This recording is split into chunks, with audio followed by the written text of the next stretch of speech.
there's the Isle of Roux, where no one can tell us what to do.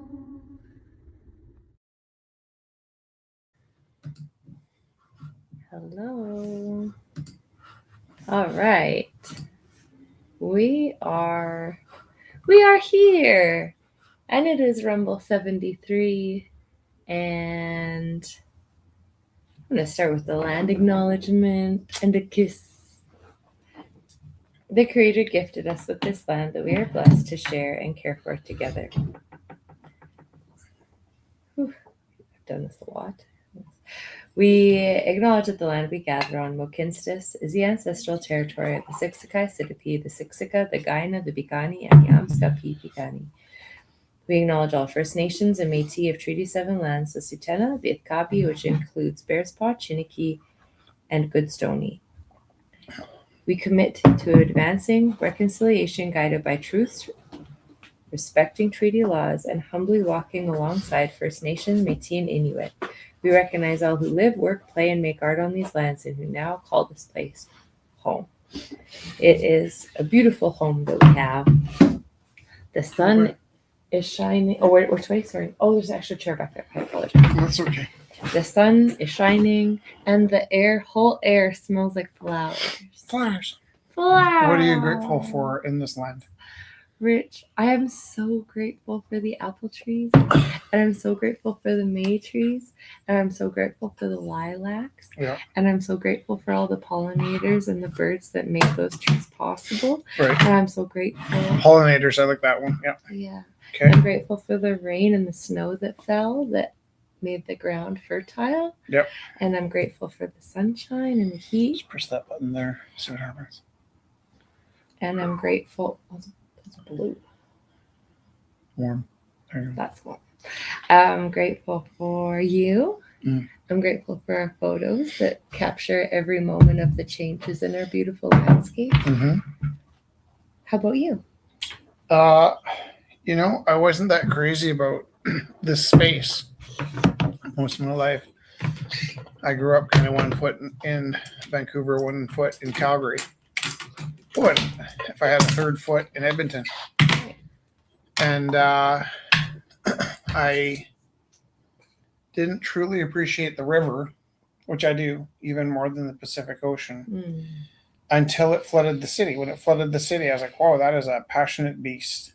Yes. And most of my life, I think I kind of remember, I don't know if I'm wrong about this, so maybe somebody that knows Edmonton better than me, I remember thinking Edmonton had a big river, and Calgary kind of had like a creek. And then when the crick rose up and ate everybody, I was like, this is my home. She's a good beast, yeah. And I'm sure that's not a very popular opinion. That's just a feeling I had that I couldn't shake. So we do land acknowledgements at school, and I often think about by copying the link. Good. Because we often talk about, like, you should stop and be acknowledging what of the land you're grateful matters most to you, and I always answer the river. Now, my family were farmers. I think your family were gardeners. Yeah.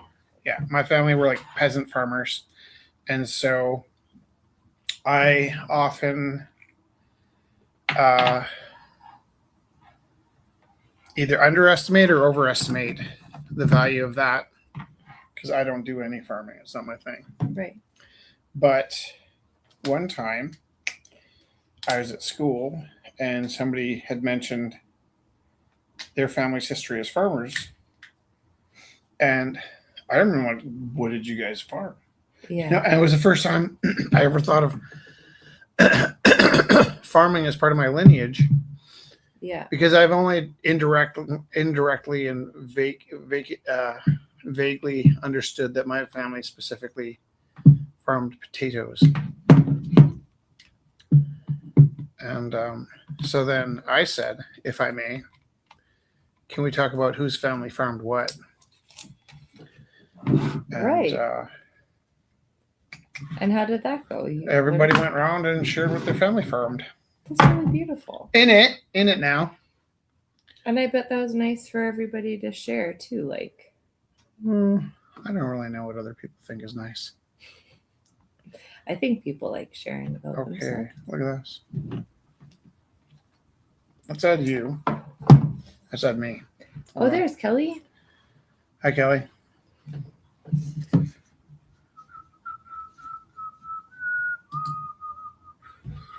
Okay, so this is what I've done here. I've got toggled 2 cameras here. We should have thought of this sooner. I've got my Hudley camera up here.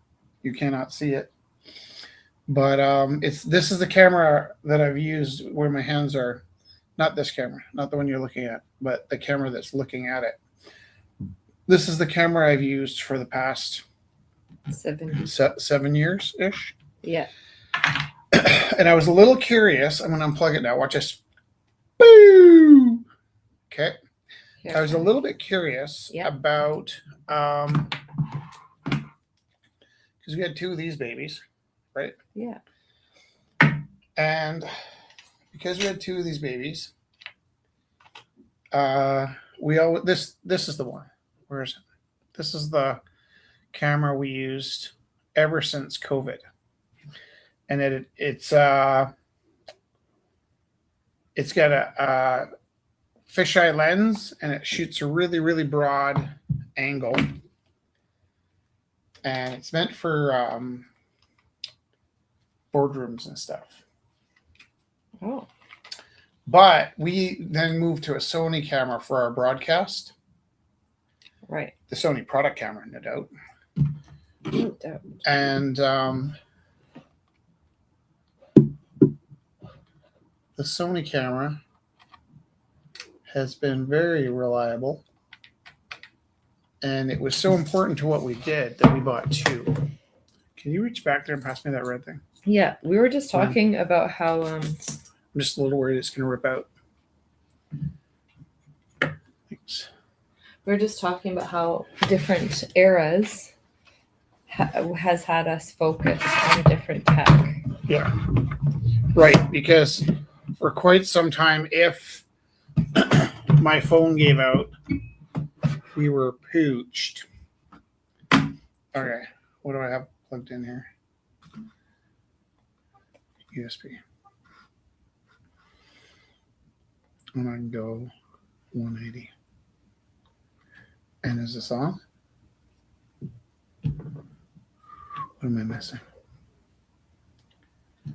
I have figured out what's going on. It's StreamYard that's causing issues. Because when I actually have you guys on YouTube, it's fine. It's fine. It's streaming fine. But when you're on StreamYard is being weird. Can I tell you something, Kelly? Yeah. We use StreamYard What? to send the image to YouTube. So yeah, Facebook's the thing. Facebook might be the problem. Yeah.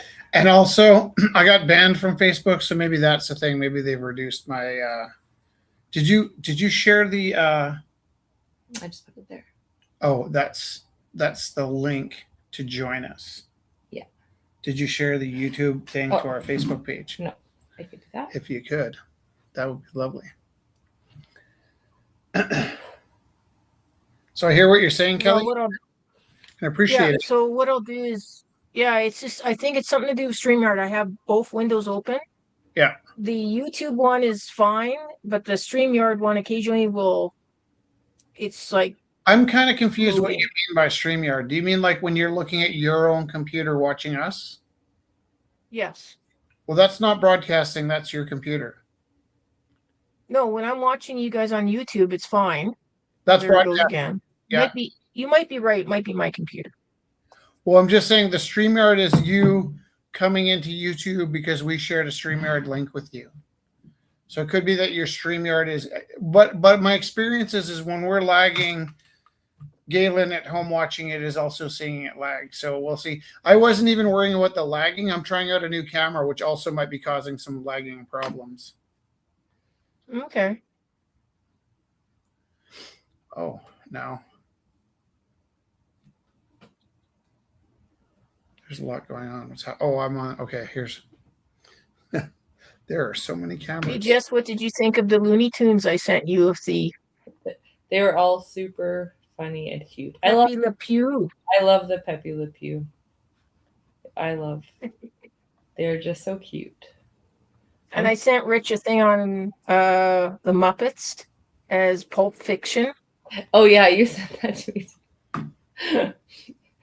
There's another one now. They did a Matrix one, and they did another one as well. Okay, this is, you know what this is? This is funny. This is our Sony camera instead of. That looks good. Well, it's instead of the this is the camera we usually use. It might be the best solution for what we do with it. However, I think I'm on a higher resolution right now, which might slow everything else down as well. We'll see. But it's also. But it's also. Oh, you were just gonna say it. Sorry, you were just gonna say it. It's fine.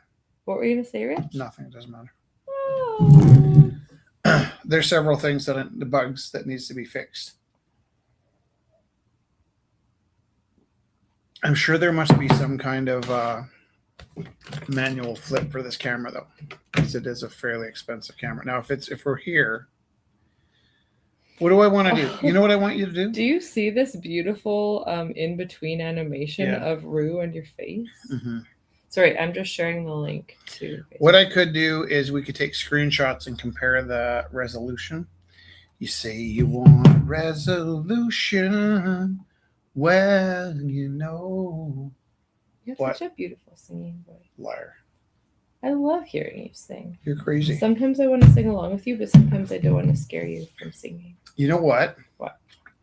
I'm not going to tell you. Okay.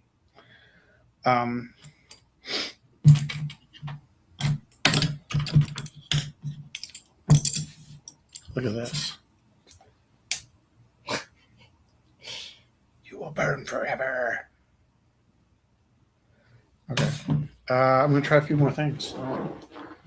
I'll show the people what I'm working on too. Yeah, you could even put the proper. Well, let's just. I messaged Zach. We'll see if he knows we're on YouTube. I'll message Steele too. Okay.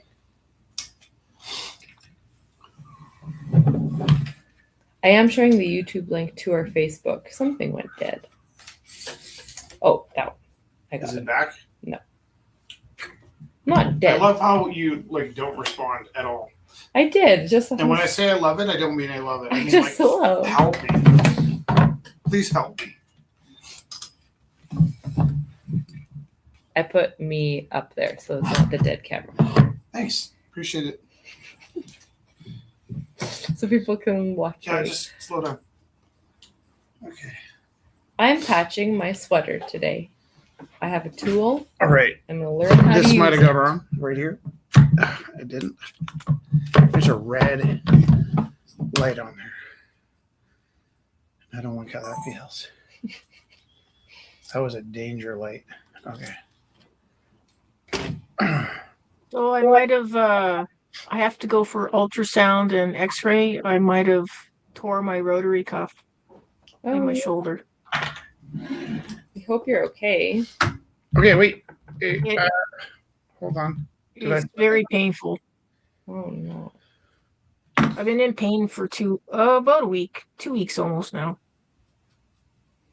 What did you do to do that?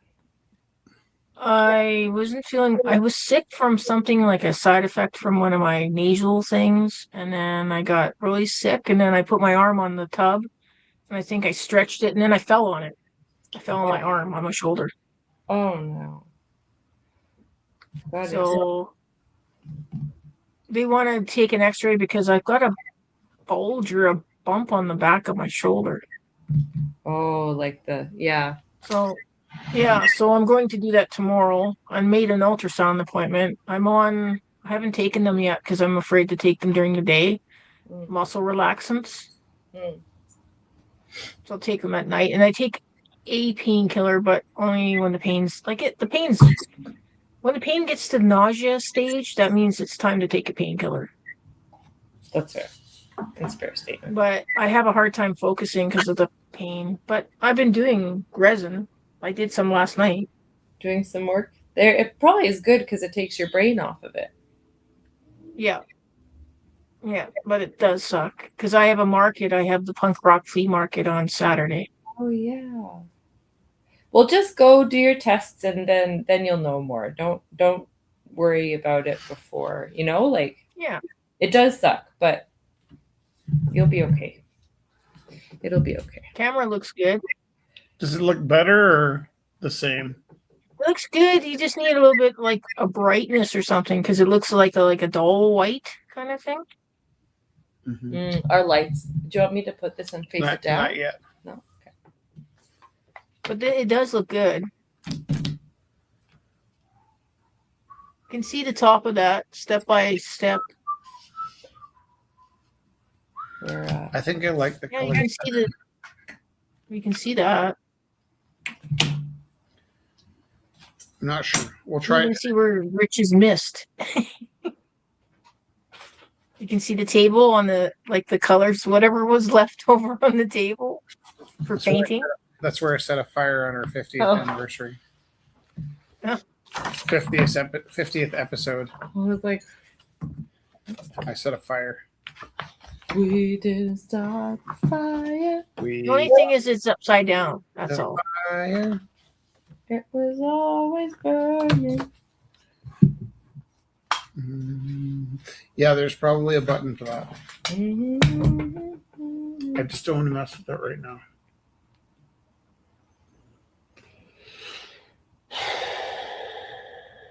Okay. Are you talking to people? Oh yeah, I'm going to show them. So I am learning how to use my knit patch kit that I bought a while ago, but my brain was like, I don't know how to learn how to do a new thing right now.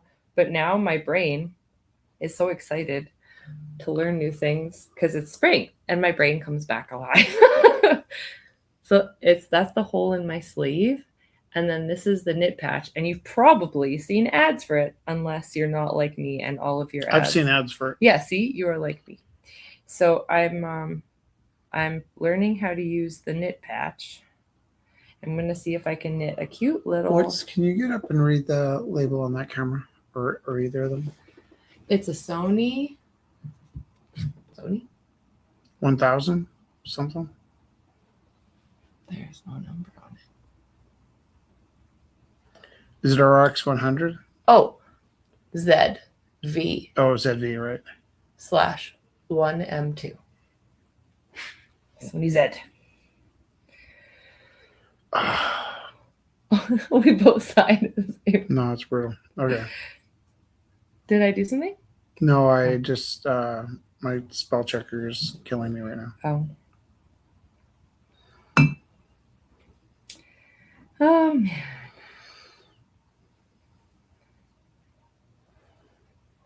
So I'm loading my weft first. So I got to get but I want to go very gently. Okay, I have a second idea to make this work, but I'm not going to do it yet. Okay.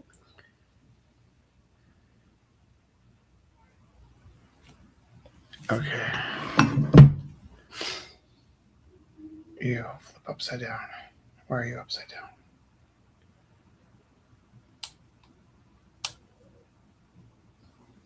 I have to do this upside down? That sucks balls. What are some things I know? I'm just looking for menu. Mode.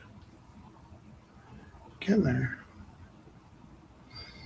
Oh, this is insane upside down. Very proud of you.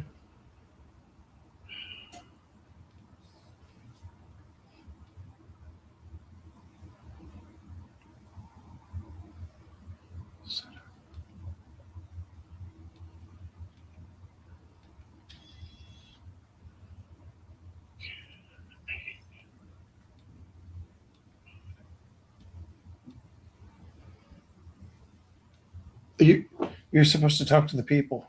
I'm No, sitting here I'm talking to the camera. I'm setting up my weft. I'm telling the camera I hate it. Look, I'm setting up my weaving.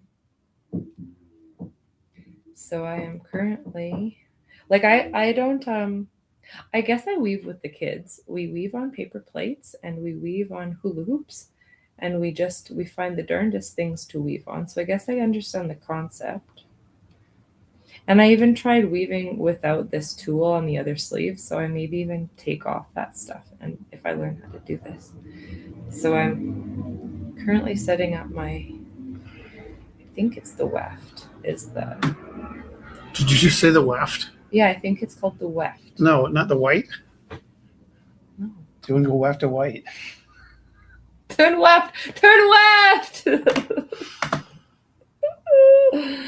Really funny.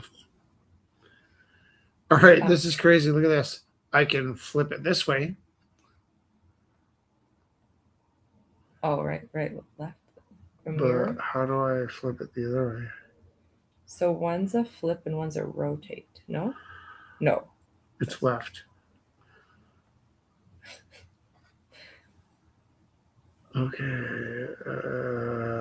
This is a thing that should have under visual effects.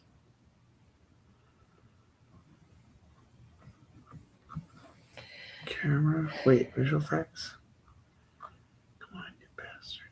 Oh, look at all these things I can do. Oh, last Thursday, we went to the Dickens, and it was so much All right, fun. this is way better. That works. Sharpness. Oh, I like this.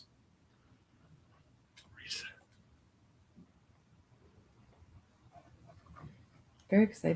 I'm very excited to show my fiber arts friends at school my new tool.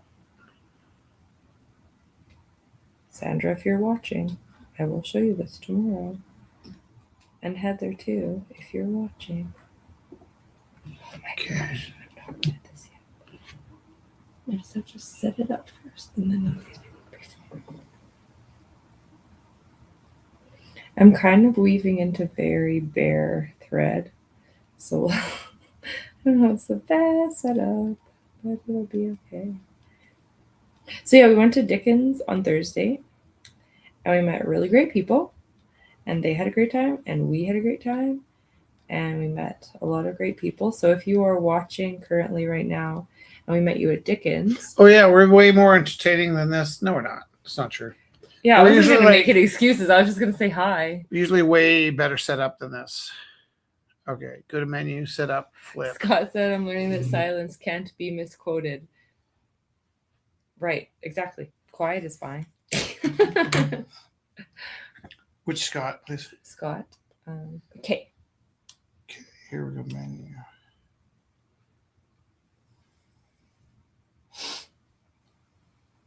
Okay, I'm going to leave this. I think they said to leave that tail. Okay, I got a tail. Now, I'm going to start weaving, guys. Look, so you set up your horizontal, no, your what, perpendicular? Your vertical? You set up your vertical lines first, which is the weft. I'm going to just, because there's the weft and the,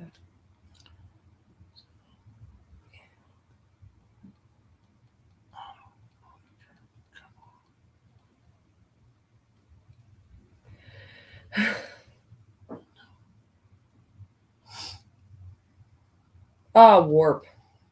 I was setting up my warp. I'm wrong on all counts. I set up my warp, and the weft now is the one that's going perpendicular across. Here we go. Do I get a gray? Do I just go like red and... What am I doing with my life?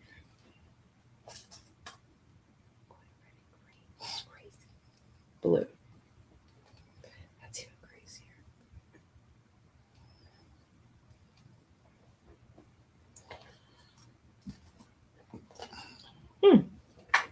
Mm-hmm. This will be wild. It's gradient thread. Oh yeah.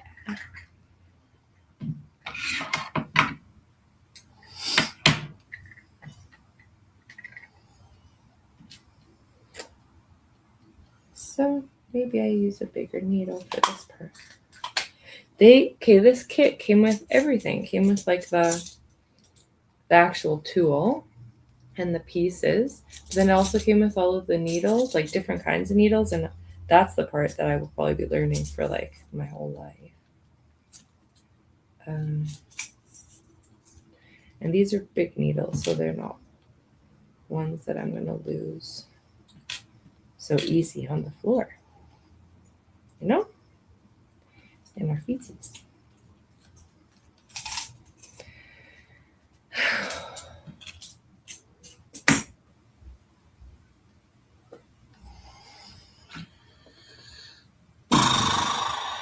Okay. I believe in you. No. It's still upside down, right? Which way is? Whatever it is.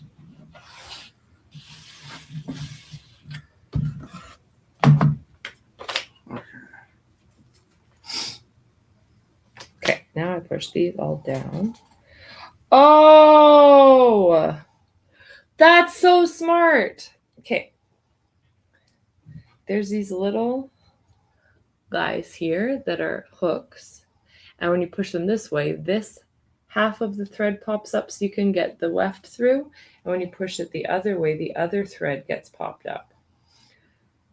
Oh, that's so cool. Maybe cool is the wrong word in this case. Okay, let's just...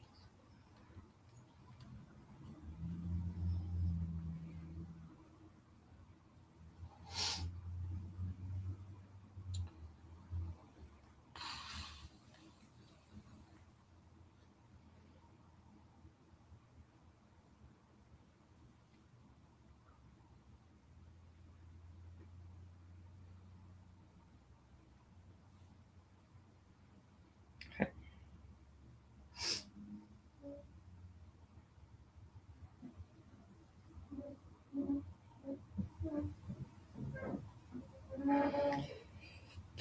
So here we go.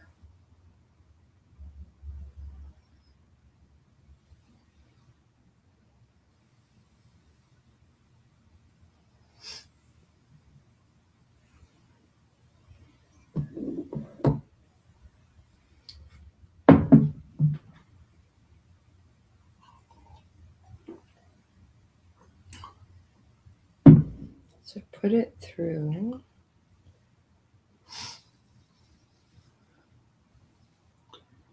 May push it down. This is going to be a wild weaving because I did not do a rectangle. I'm wild. And then you push them all this way. Ever so gently. Now I'm going to go back.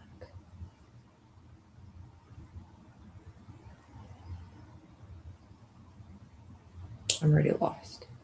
Didn't really do it. Oh, you do it up here. That's funny. Okay. So I don't want to get into it, but I'm not going to change this room too much.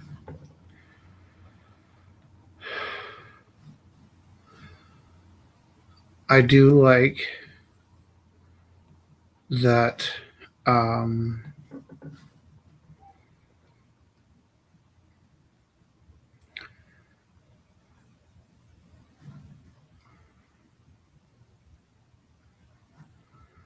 what? Look at this. You can just click on color. Have different That's a lot effects? better. Yeah, they're not effects. They're just trying to get it like closer to natural. True. Oh, nice. I feel like this is where it would be. Layout.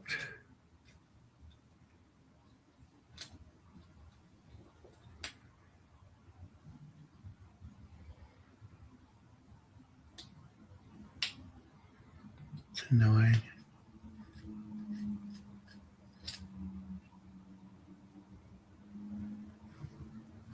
Annoying. Okay.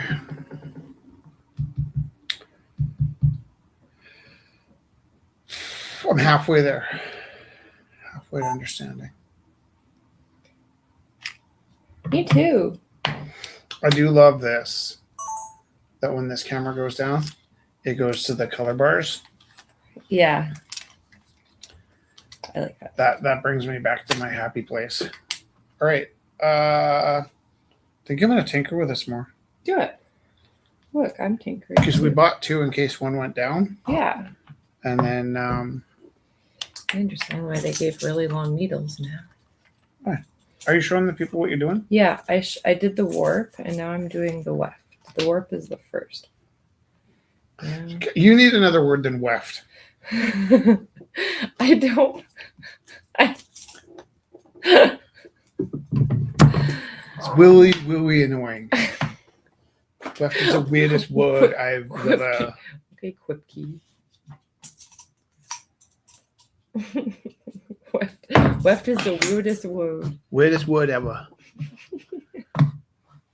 Kripke. Okay, first of all, are we being ableist? Not really, because I have all kinds of speech impediments. I'm Still. just saying the weaving parts. Right. I Okay, I'm reduced back to 720. Like, look how different that is. It was beautiful before. 720 can eat my You don't talk shorts. Okay, I'm gonna zoom in. Well, there's 2 people with us. That's amazing. Suffering, I think. Suffering the. Okay, look. Okay, this is the one last chance I have, though. Right here's where things are gonna get I'm better. doing the weaving. Ready? Okay, those are some dead pasty hands. This is Winograd's color. That should be the most beautiful picture you've ever seen in your life. It's okay, but what if I did this? Look at, bam. No, that looks awful. Holy crap. What about this? What about this? What about this? No. I thought this was going to make life better. Didn't. You failed me for the last time. Temperature. Tint. Exposure. Watch this. Oh, wow. Highlights. Too much. Okay, shadows. Have you ever seen vibrance? Whoa, all wrong. See. All right, this one is really, I don't understand what's going to happen here. Coming down. Not sure if that does anything. Okay. Wine and wad. Yesterday and days before. Did those changes all happen before your very eyes, Kelly? I didn't see it because I was on the other side of the room. You failed me the last time. Sorry. I was putting stuff into a resin piece. It's okay. That really sticks with me. It really resonates. It really like lingers in my soul.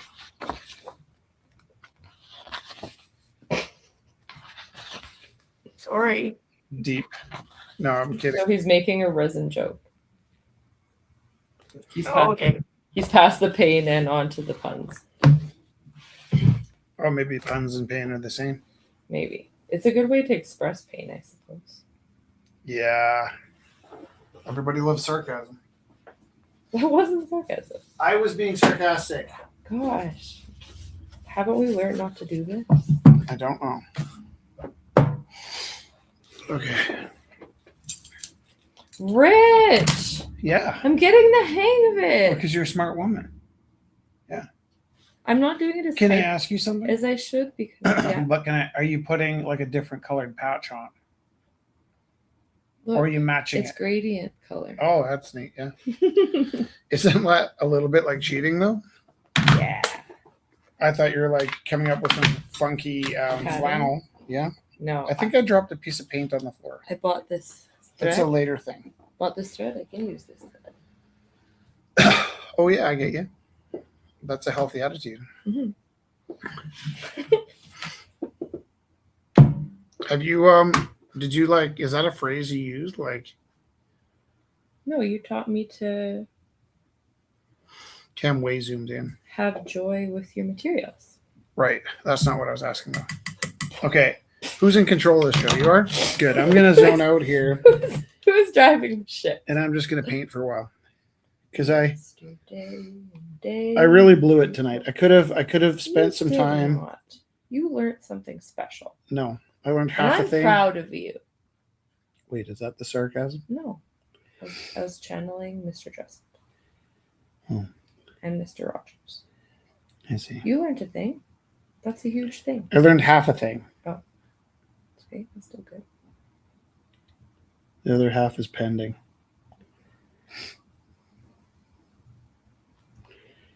Also, Jesse dropped my camera. And it's going away for 6 months. But guess what? I still love her.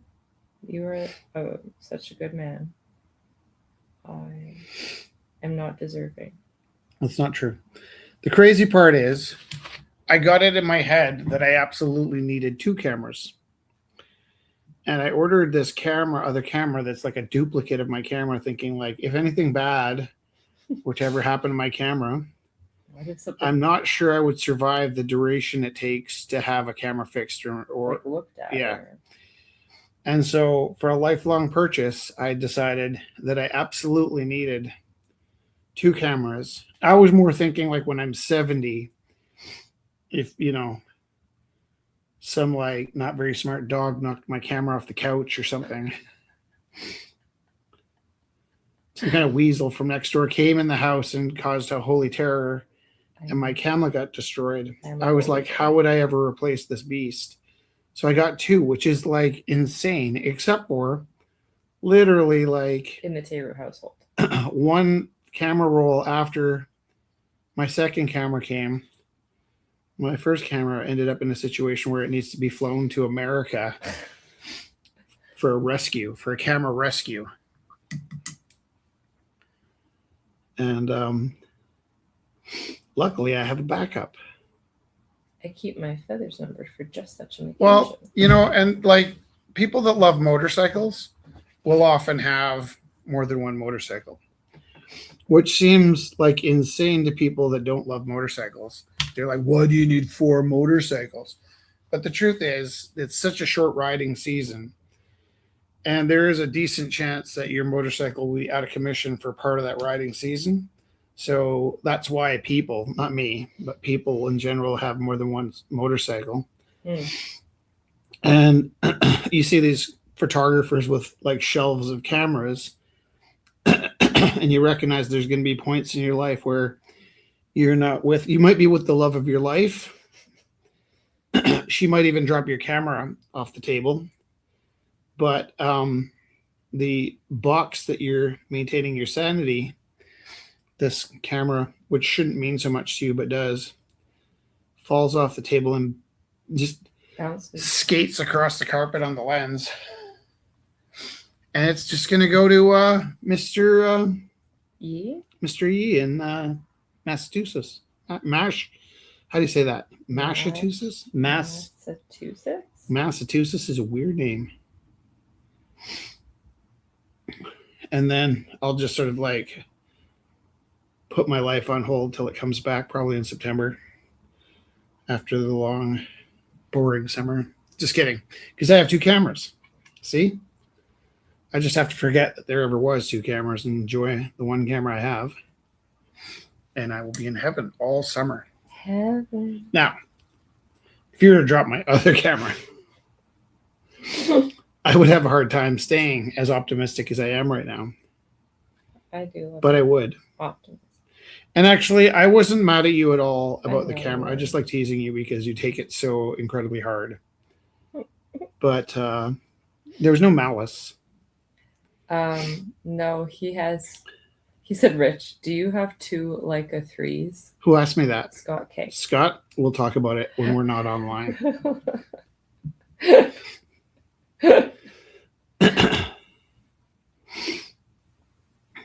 Well, Scott, the answer is I have what I need to last me for the rest of my life.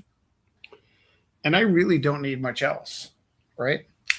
But I do have enough to get me to the end. And, we don't own a home. We share a car. Look, I'm not going to apologize having 2 cameras. Jess and I come home. We both need the bathroom. I usually wait in the hallway pinching a loaf. We're a one bathroom family. I can have 2 cameras. Yeah. Right? That's a good call. Some people have 2 bathrooms in their house and they think I'm wasteful. Exactly. I don't think he would never mean that you were wasteful. No, I know. But like I also don't want to say online how many Leica cameras I have because that would be insane. I do have 2. 3 actually in the household. That is a nice dolphin, Kelly. 3 in the household because Jesse has a Leica. I have 2 Leicas. Well, right now I have 1. No, but really, like I totally understand. I had the impulse literally 3 weeks before I needed it. I was like, if I ever had to have this camera serviced, it might be in the shop for 6 months, and then I would literally be waiting for 6 months to disappear. And so I ordered the camera. I felt great, not regret, but like fear of like, is this is the beginning of a problem? Like what's going on? And then, because my original camera has a timer, I set the camera to take a picture, and I got Jesse to come sit on the couch with me so we could have a nice family portrait. And then she put the camera back onto the table, only missed the table, and it fell and hit the ground. And I was pretty cool. I was like, you know what? First of all, I was saving up to get a new lens. So if the lens is damaged, c'est la vie, yeah. And then turns out the lens was really damaged. And but I was kind of okay with it. Like I said, there was no malice. No. And then we took the camera in to get it fixed, and I actually did not hope to get it back at all. I kept a what would you call it? Like a clasp around my heart, assuming that it was going to need. I just knew it was going to need a CLA and it'd have to be sent away. I kind of knew that, which is kind of unfair because you might have thought I felt let down, but I was actually kind of happy to know that my camera's going to get a full CLA. And when it comes back, it'll be worth 3 times what I paid for it. So that's one of the things about Leicas is you can buy a broken one and they're still hold their value. Said I totally understand. When my audio gear goes down, I have replacement components on hand. Okay, I'm not going to tell you right now that we have 5 record players because we only have 3 rooms in this apartment. 4 rooms if you count the bathroom we have to share. 1, 2, yeah. So, but I do have more turntables than I have bedrooms or spaces. And there's a reason for that. Oh my God. Did I say 5? I've got 1, 2, 3, 4. Okay. And the 5th is in your classroom. Right. So it was that we had need for more record players because we had more spaces that were keeping the record players. Yeah. And then my son, Oliver, gave his back, and Felix used to have one in his room. And so there's 3 record players that came back our way. But at the same time, there is a reason why I have over-purchased record turntables, and that's because in the 1990s, my record player needle passed away. And back then, I spent a month's wages on a record needle. Now you can buy a record needle for $14. And guess what? I think I have about 15 of them in the closet. Which is funny because I knew I had some backups. But then I started finding the backups. And there are a lot of extra record needles in the closet. I also really enjoy once or twice a year taking my record needles out and observing them under a microscope. I had to teach myself how to see a worn out record needle. They don't exactly look the way you'd think they'd look. And a dirty record needle looks quite different from a worn out record needle.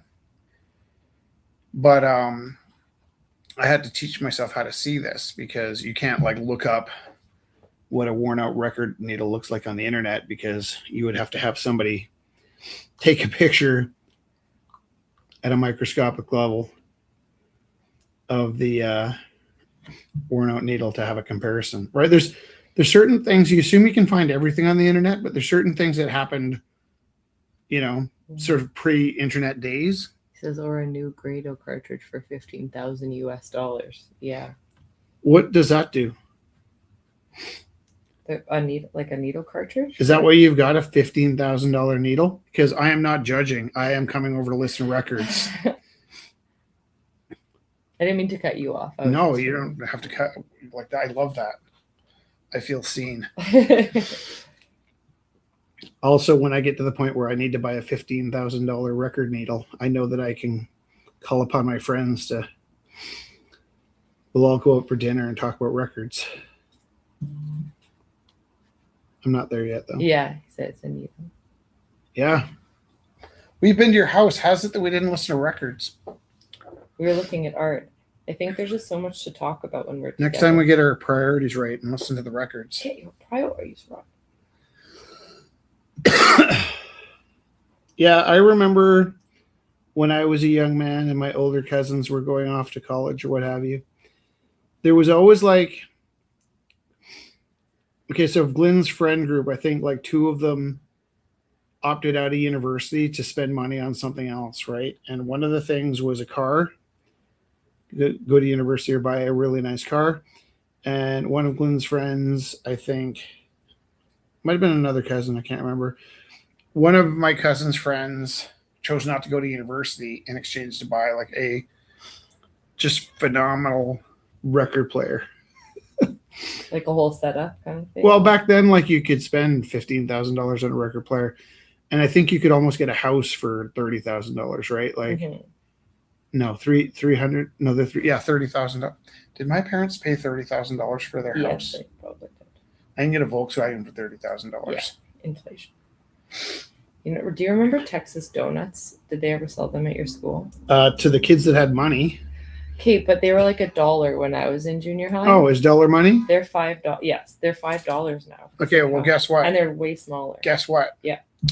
I went to school in junior high way before you went to school in junior high. Mm-hmm. And I never had $1 to buy a flippin' Texas donut, but I remember there was kids that did, and I hated them. Just saying, it's like inflation is crazy. I hated those dollar kids. Oh. They would eat their donuts in front of you and gloat. That is true. I'm sorry for that. Did you gloat your donut in front of the kids that didn't have them? No. I bet you just. I don't know if I would have had money in junior. Right. You just remember that. I just remember the prices of things. Right. Or the lineup of boys trying to buy you a donut. How about that? Oh, that was maybe. Pretty privilege. It's awful. Want to see a list of things I got from my pretty privilege? It's mostly scar tissue. It's not true. You think I'm pretty. I think you're the prettiest. Yeah. I can win almost any argument at school. Because your friends, they'll like try and take the piss out of you sometimes. But then I'm just like, have you seen my wife? And then everybody has to shut up.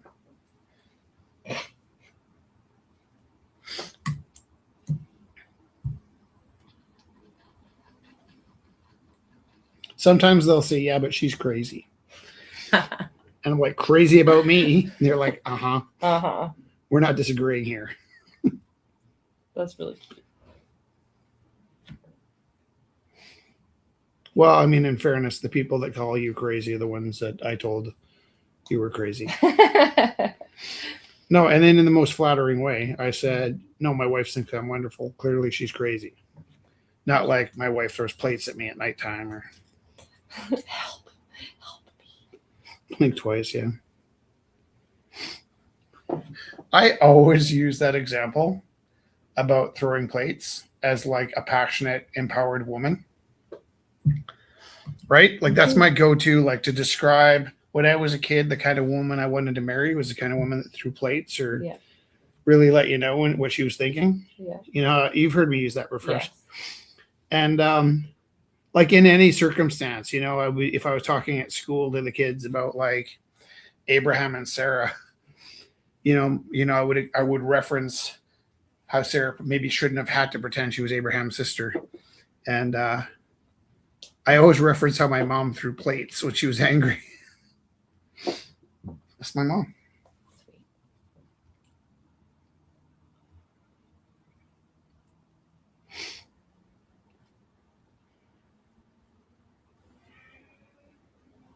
I do think my mom was the most incredibly irrational, angry person.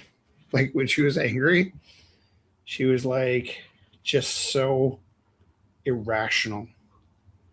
And I don't remember her having an accent, but everybody always talked about how thick her accent was. And the only time I ever heard her accent was when she swore. And there's something about a Welsh accent that makes all the bad words sound way worse. That was really lovely. Oh, I learned about a Welsh goddess. Today was her feast day. My mom. Yeah. I told you already. She protected the hares. Did she throw plates? Maybe at the hunters. Mm-hmm. Wait, she protected the bunnies? Yeah. There was hunters coming for this one rabbit in particular, and then she hid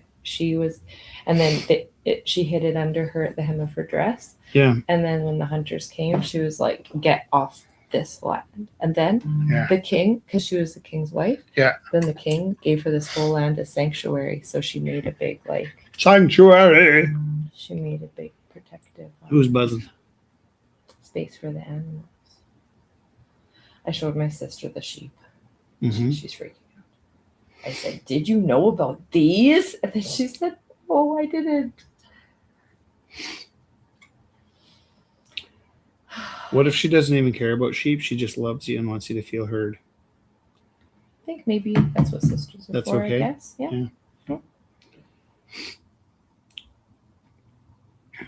I've started addressing at school with my friends just because it's the end of the year and everybody's tired when I'm not being authentic.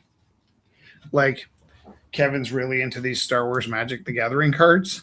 Aww. And he comes in and he talks about them for 5 minutes, and I'll like spend 5 minutes going, "Oh wow, that's great," and he just never catches on. And then after a while I'm like, I don't actually care. And he doesn't care that I don't care. He just wants to talk about his cards. He just wants to, totally. But like I'm actually like trying to be funny when I'm like, "Wow, that's amazing." I think it's all very cute. That sounds neato. I don't really understand Magic the Gathering because it seems like if you spend a lot of money on the deck, then you can win all the games. Oh, it's the dollar kids from junior high. What? They had the donuts, and now they have the Magic the Gathering cards. You're seeing a pattern, hey? Yeah. Want to know what I didn't have? Magic the Gathering. Much of anything. You had a passionate mother. I had wrestling shoes where the soles were breaking off, literally breaking off. Literally. They were like slippers.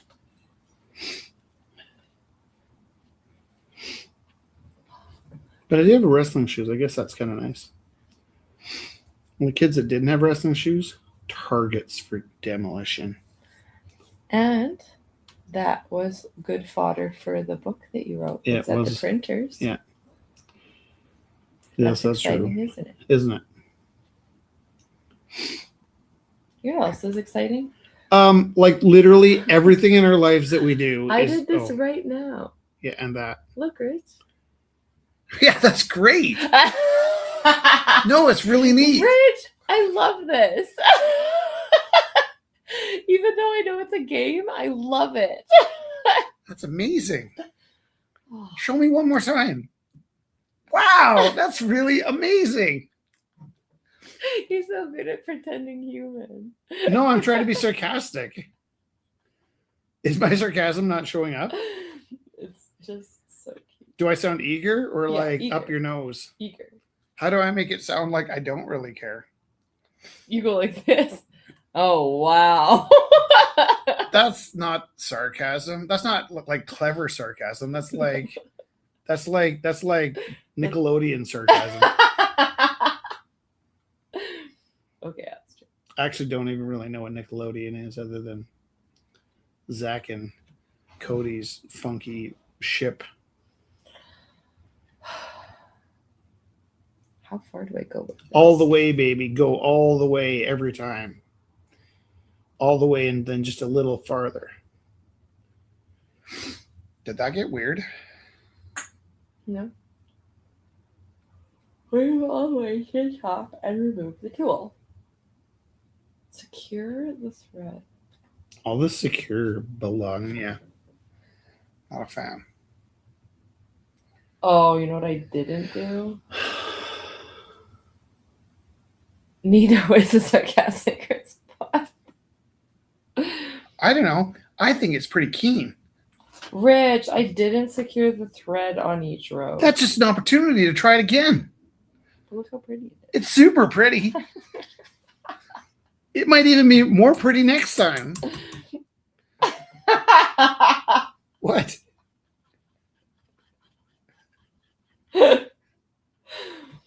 Oh my god. What? You're so funny. I'm not even being funny. This is the new me. I love all of you. Yeah. You love most of us. All of why not take all of most of us? Can't you see? I think they can hear you. I'm no good without you. I think you're right, though. I think it will be even prettier next time. See? Take a walk on the wild side, baby. I'm just going to embroider around the outside and sew it to When you say embroider, embroil. I always think of like making things up. Embellish? Yeah, I think so. I think I often, like in the speed of the moment, associate embroider and embellish as like similar roots. Actually, it is an embellishment. Yeah. Yeah. What do you call it when I don't get a donut?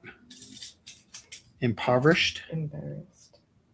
Impoverished. I was donut impoverished. Impoverished is an I-M, not an E-M. Not to me, because I can't spell. It could be spelled with a W for all I care, like weft.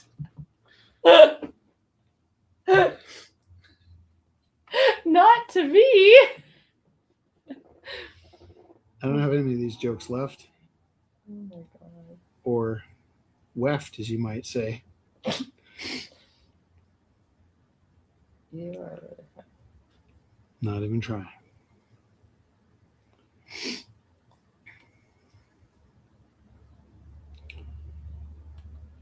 What was your favorite part of going to Dickens and speaking and listening? There was a bottle recovery person with a lot of tattoos that was kind of shy and came up and said, I used to come to Rumble House. You probably don't remember me. And it was the most memorable person. Aww. Just piercings and tattoos everywhere. Yeah. And I'm going to say I really like the kind of people we reach. Like when I run into somebody and somebody goes, I know who you are. They are the sort of people that I want to know who I am. That is very sweet. That is nice. Other than the guy that yells at me about my sunglasses downtown. He's just And the big mouth guy that we served at the record store. Oh, yeah. That gave me a lecture walking down the street about Wonderful. jaywalking.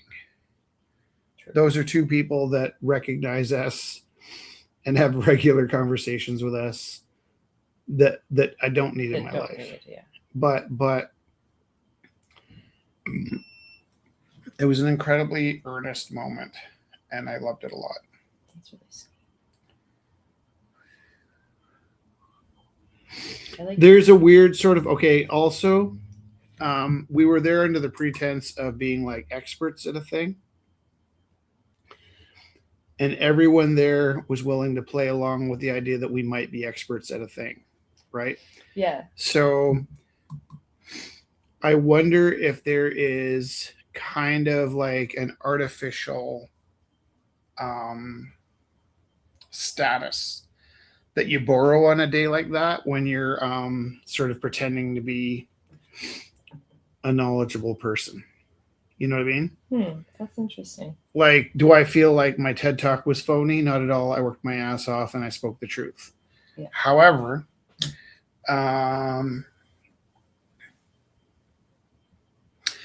there's pretenses, right? Like, for sure, when you're giving a TED Talk, you're putting on airs. And you could actually hear it in the way you speak, like the little clicks and gestures and like swaggers in between saying things. And like, if I had a clicker, it would have been a lot worse. Because you're scared too. It's like important. No.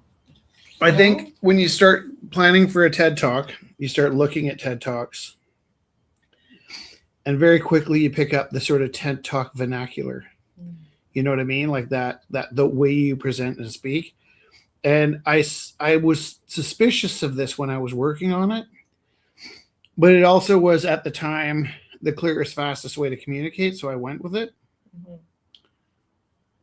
Not positive that it's even, not even saying it's not authentic, but it exists. And then I saw this funny guy give a fake TED Talk about giving a TED Talk, which was super funny because he did all the nuances that are, you know what I mean? Yeah.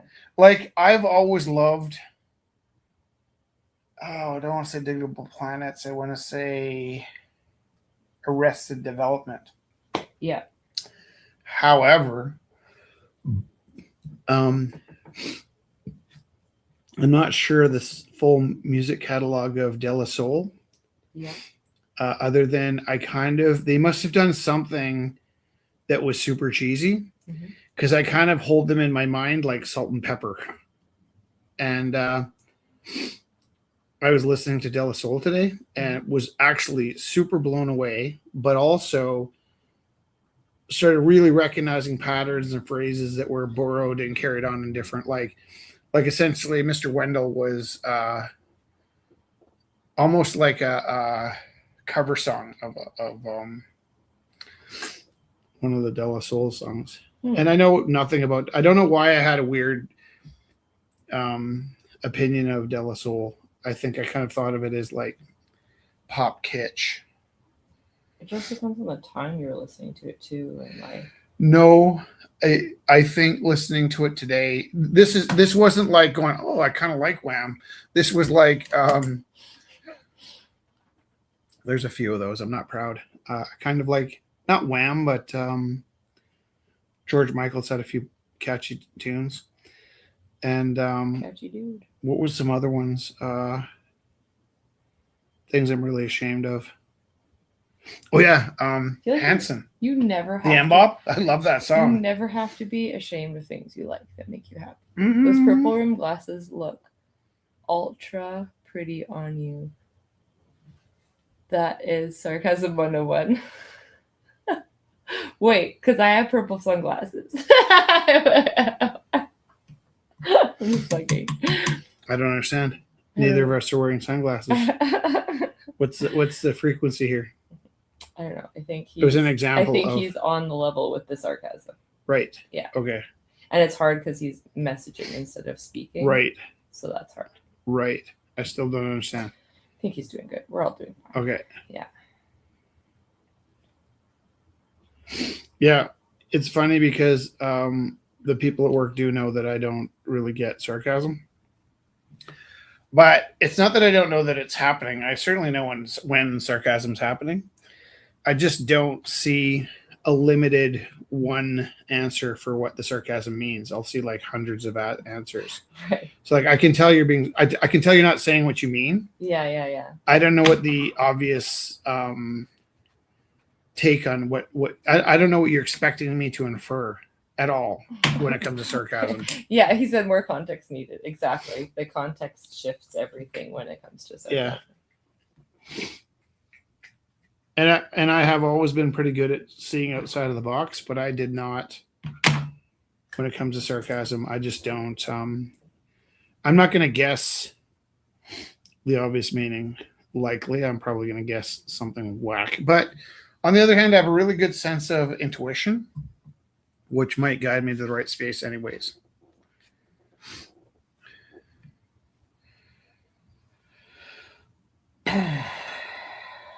I miss when we used to mail our artwork to people. We can start doing it again. Yeah, that's one of the things I miss. That's nice. I feel like our system we'd set up before to the random people ended up not being the ideal setup. I think we as artists are very protective of our spaces. Mm. And so the idea of like surprising people with artwork ended up being like, who the hell does he think he is? And so, or like maybe if like people sent us stuff at the gallery, we'd be like irritated because we didn't know what we're supposed to do with it, right? So I can totally see that if somebody's running an art gallery and they just got this random like painting in the mail, they'd be like, what am I supposed to do with this? And then, not that that's how people speak, but maybe some people do. I really enjoyed watching The Thing yesterday. I spent about half an hour today trying to guess what the ending meant. I think the ending meant you don't get any easy answers here, bub. Bub. Or maybe they're setting it up for The Thing too. In the opening scene, as Buddy turns into a ghoul. Not McCready.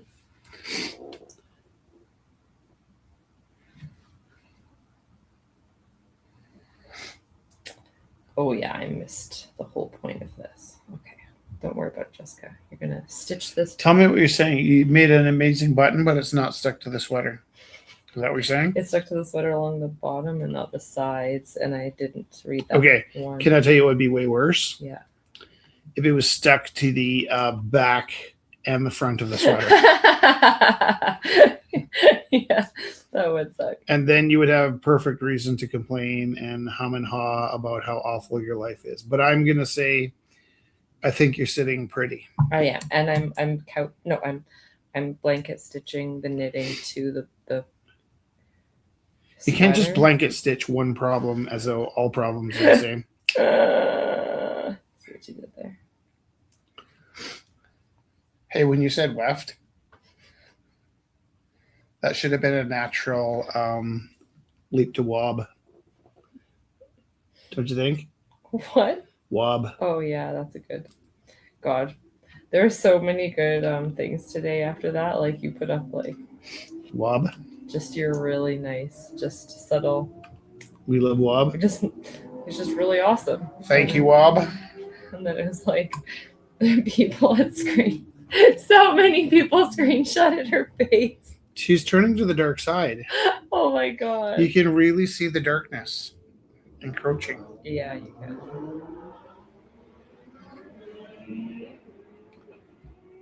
You can't be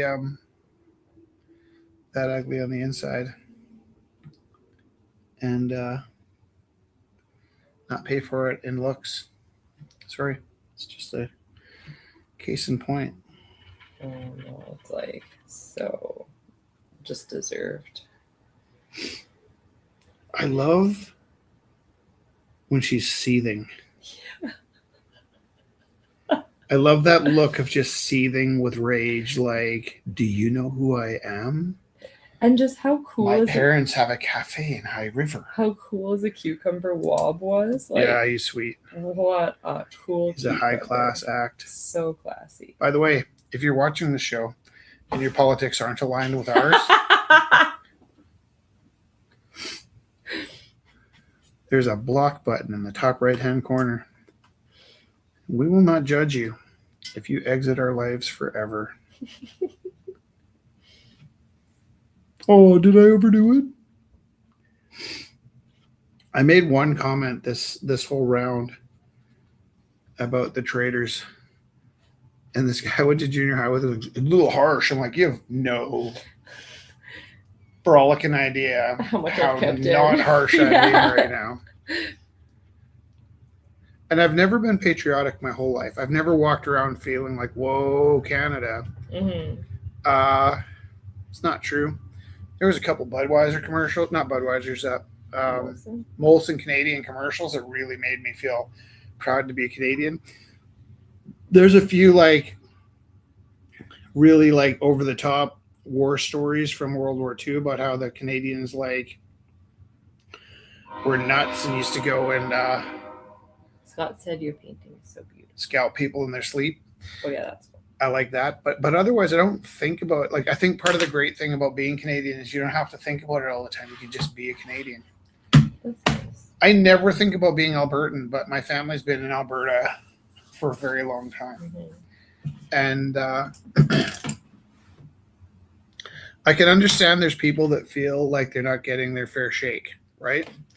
But it doesn't make sense to me that their anger would mean that I have to leave Canada. Yeah. It's like you're not getting a fair shake because of late stage capitalism. It's not like Or move to the province that's getting all your getting a fair prosperity, shake. right? Yeah, like move there and see how it's yeah. going. Like if it's not about if it really is unfair that all those people in the East have it too easy, like go get some. yeah, I'll drive you there in July. Hop in the car, get in the boat, so give you a lift. And I don't mean Alberta love it or leave it. I mean Alberta leave it or leave it. I like that. Leave it or leave it. Leave it or leave it. You know? Okay. This was a painting I did of a Winograd. Gary Winograd, one of my new favorite photographers. I'll zoom in. I'm not positive if I think that like it kind of makes it swim, right? Let's try this again. So I feel like those colors are pretty authentic.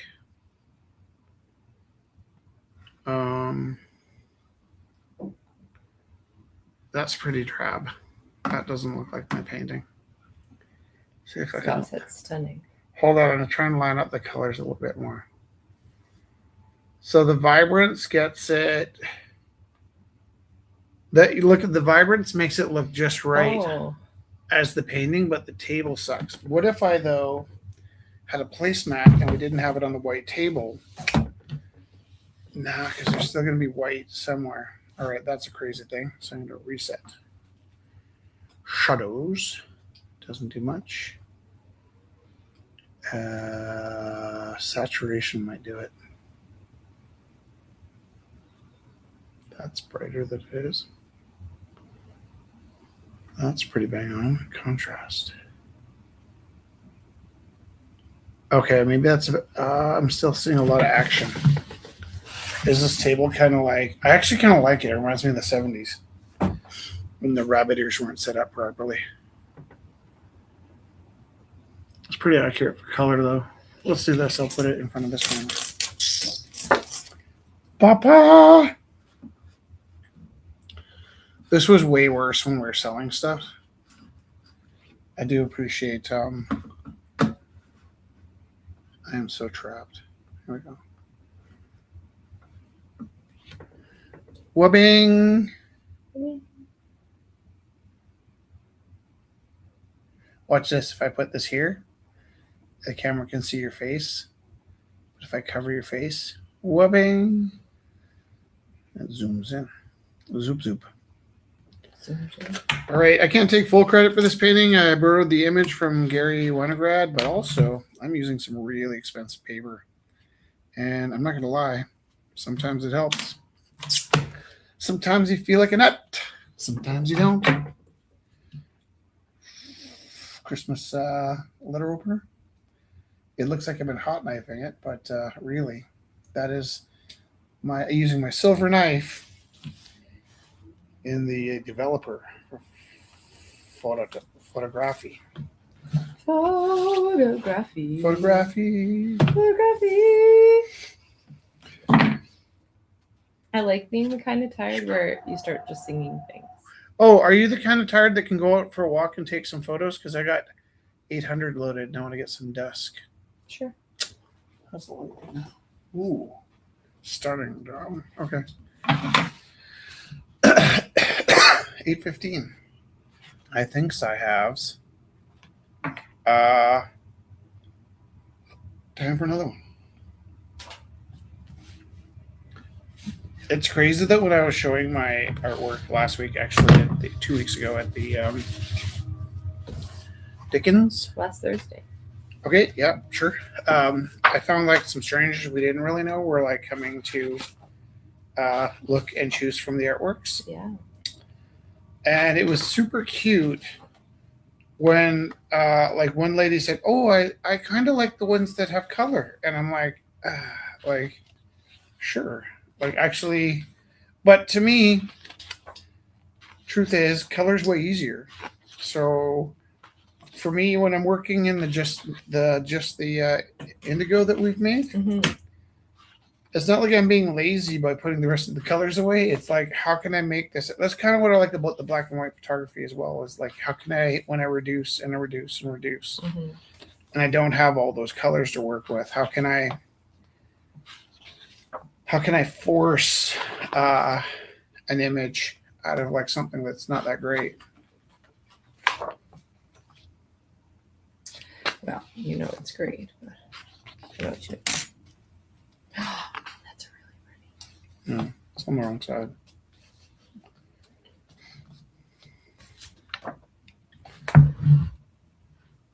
How can I do that? It's gonna get ugly. But then it's gonna be really wonderful. Sure. Do you have water? Do I have water? Not for paint. Oh, no, drinking. Yeah, I have my bottle. Don't Oh, your forget bottle's by your foot too. Wait, are you telling me that I can't use your drinking water in my painting? No, I'm just saying. I thought you were looking for drinking water. That is not what I meant. You said not for painting. I asked you if you needed water for drinking or for painting.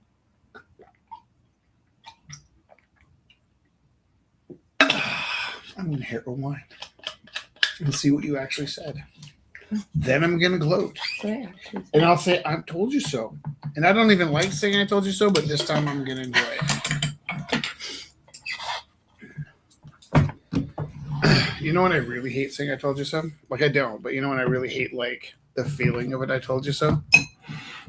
Is when somebody gets hurt. Like that's where I'm just like, like to me, I can live with watching people get hurt unless it was avoidable, you know? Yeah. And then when I'm like, are we going to pretend that wasn't avoidable?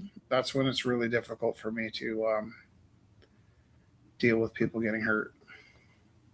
Like, maybe you just didn't need to do that.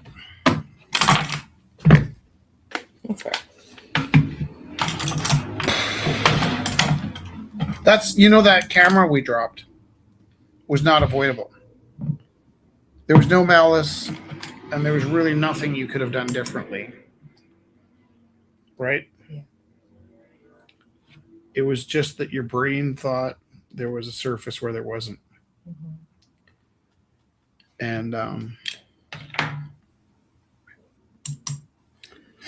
that is totally different than when, like, especially, like, I'm going to use the example of school, where you might say something like, hey, can you stop? And then rip. And you're like, ah! Did you really need to have... I have all these toys in my room. Each of the toys has a lesson attached. They don't need to be there most of the time, but generally, like the that one toy that makes shapes out of your face, Mm-hmm. I have that there for at any point when I want to talk to the kids about how your eyes see, Oh, how your mind can see, not your eyes. Yeah. Your eyes see with cones and rods, Mm-hmm. but this toy is to show you how your mind makes an image Cool. out of energy going into your brain. And when the time is right, I'll show the whole class, but there's never time for everybody in the class to explore it. So I have this toy kicking around my room that the kids can pick up and get a chance with whenever they're free, right? Yeah. But then I'll be like teaching, and there'll be this kid making like a middle finger out of the. Kevin does every time he comes in my room. Puts the middle finger in my toy.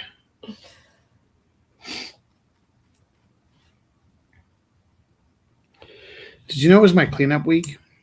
No. Did you know I'm by myself for cleanup? No. That's awful. Yeah, well, they scheduled me with Kevin. Kevin doesn't use the staff room and will not help me clean the staff room because he doesn't use it. I was going to say, you don't either. It is true. That's funny. I, the rub. I, the rub. Well, And you know who doesn't care that it's not fair? no one else. Kevin. Oh. I don't know about anybody else. Excuse me. What's funny is I was talking to my VP about something, and Kevin came out the building, and he saw me talking to her. Yeah. And then she turned around because she had to ask him something, and he ducked his head down and was like, and then I was walking back in with one of the other teachers. Yeah. And I was like, 100% right now, Kevin thinks I ratted on him because he won't help me clean the staff room because like he had his head down. That's really funny. It's so funny. And then I don't know what she talked to him about, but I thought it's funny because if it did come off like I hadn't brought it up with her, so there's a chance that he could have ratted himself out by right if he got defensive. He's pretty smart that way. I don't think he would, but I could feel him judging me, like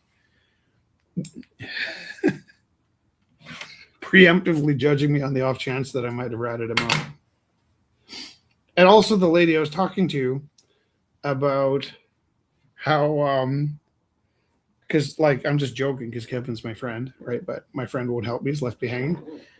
She works with her husband, who also signs them up for cleanup duties, and she won't help them because she doesn't make the mess in the staff room. And I was like, I don't understand this. Like, who ends up cleaning the staff room? She's like, he does. He shouldn't have signed us up. It's like, but we all have to sign up. Yeah, that's silly. I don't get the part where the laws don't apply to me. You know, I don't get Yeah. that. Some people inherently do. Like, most of my cool friends could go to the back door of the ship and anchor, and the bouncers would let them in. There was actually bouncers at the back door, I think, just to let my friends in. You know? I'm just going to move this. And maybe normally the back door was like guarded by a bouncer to make sure that people didn't try and get in through the back door. This is my first attempt at fixing my sweater. Rachel, my first attempt. Nice. Thanks. Way better than I thought it'd be. Thanks. Because you kept telling me it sucked. I'm very proud of it. Yeah. Now, do I take... Wait, I'm not done my Keep story. talking. So there's people who just... expected to be let in the back door at the ship and anchor. Yeah. Would the bartenders admit that there were some people allowed in the back door? No, they would not. You could watch people come in the back door and go, hey, how come I can't come in the back door? And they'd be like, that didn't happen.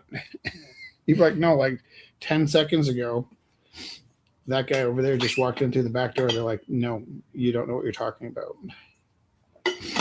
Gaslighting going on since. And I'm telling you, forever. Only only because of the people that I went there with. Most of the time, I would have had the clout to get in by proxy. Right. Paul, for instance, always had a way into the ship and anchor, and he'd be quite miffed if he had to wait in line. And I think his pitch went something like, everybody here knows I'm going to spend my rent tonight, so they better let me in. And he wasn't kidding, because he would often call me and ask me to help him with his rent after he drank it at the ship and anchor. He wasn't kidding. No, that's not true. I never paid his rent.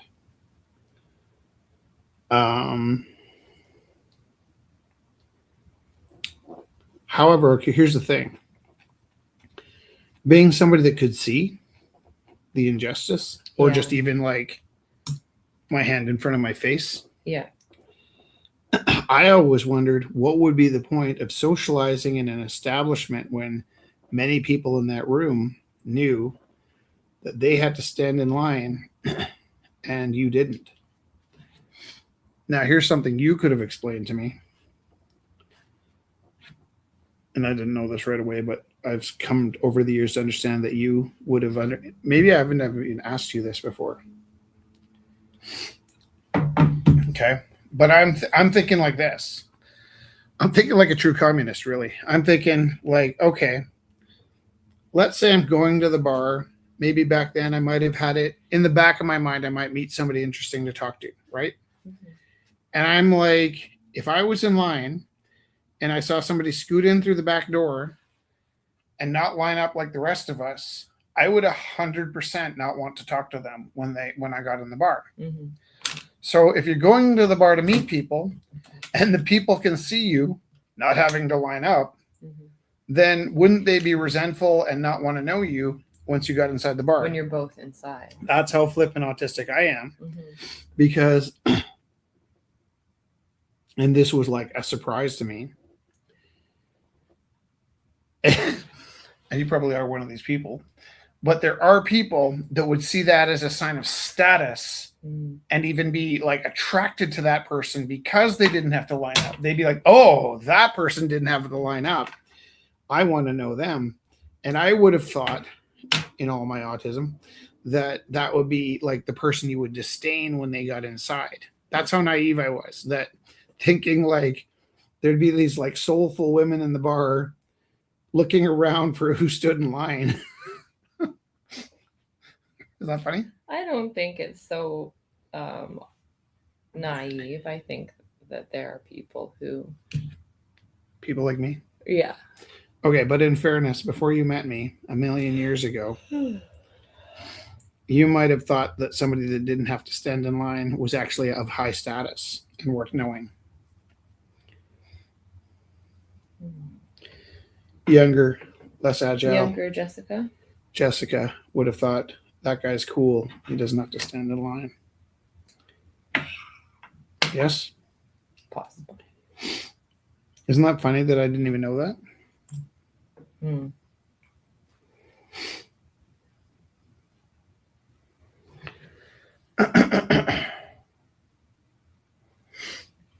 Again, I think there's another funny story where there's a girl in my class and I was just sitting around waiting for school to end because for some reason I didn't have to be in class at that moment. She didn't have to be in class either. And she came over to talk to me. And I was like, that's funny. I've never spoken to this girl before. I wonder why she's talking to me. And then there was some talk about going somewhere. And I was like, sure, let's go somewhere. But then the weird part was she asked if I wanted to take her car or my car, or how would I get my car after we went wherever we're going. It was like a concern she had. And I was like, that's no problem at all because I don't have a car.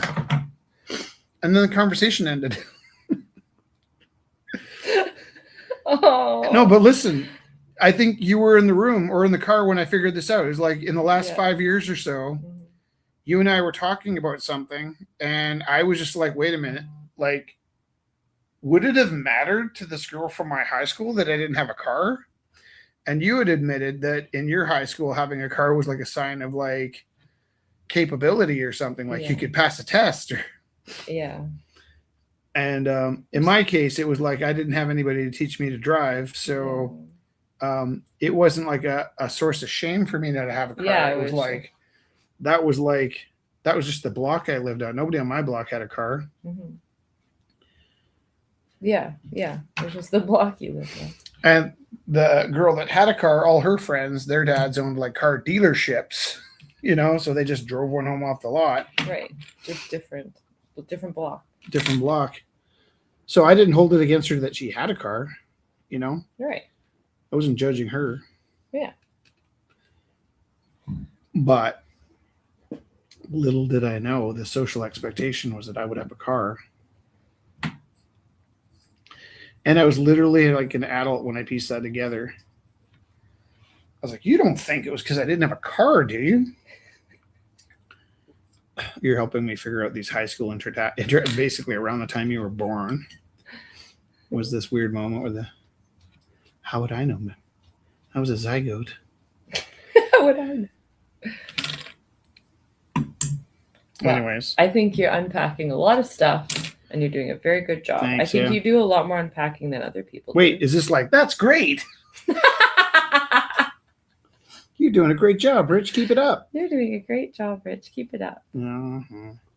Ha. Ha.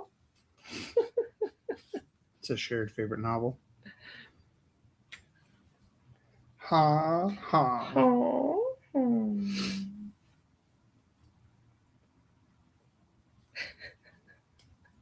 No, 100% did not occur to me that it wouldn't matter if I had a car or not. What the? Like, okay, at that age, was I shallow and disturbed? Sure. At that age, if it turned out that, you know, I met somebody I liked, but they had like false teeth, that'd be a shocker at that age. Yeah. If you had false teeth, well, you do have a false tooth, and it's amazing. I thought that's what you were saying. What? I thought that's what you were getting at. No, no, it's never so planned.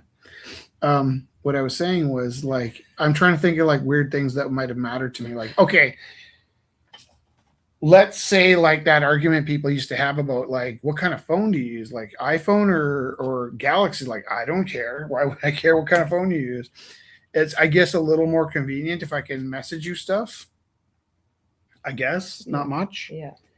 But I honestly don't care what kind of phone you have. And, you know, I wouldn't have cared if that young lady had a car, if she didn't have a car, or wouldn't have cared if, was it, you know, a BMW or a Ford or a Chevy.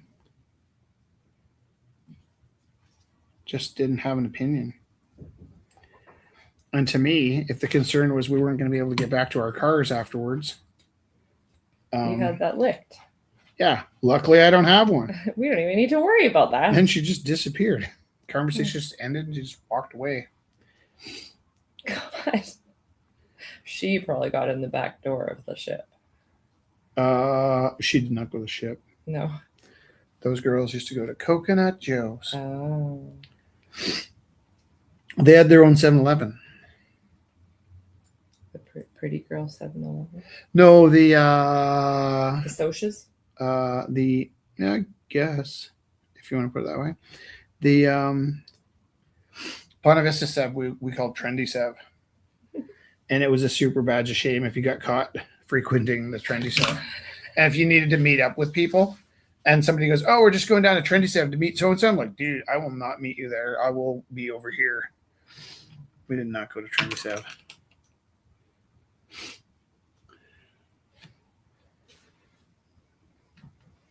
And then, I don't know if you know about this. Around that time, the city of Calgary was trying to deal with like teenagers hanging around and having nowhere to go. So they actually had a 7-Eleven squad that would drive around and like disrupt kids hanging out at the 7-Elevens. The hijinks we got up to though.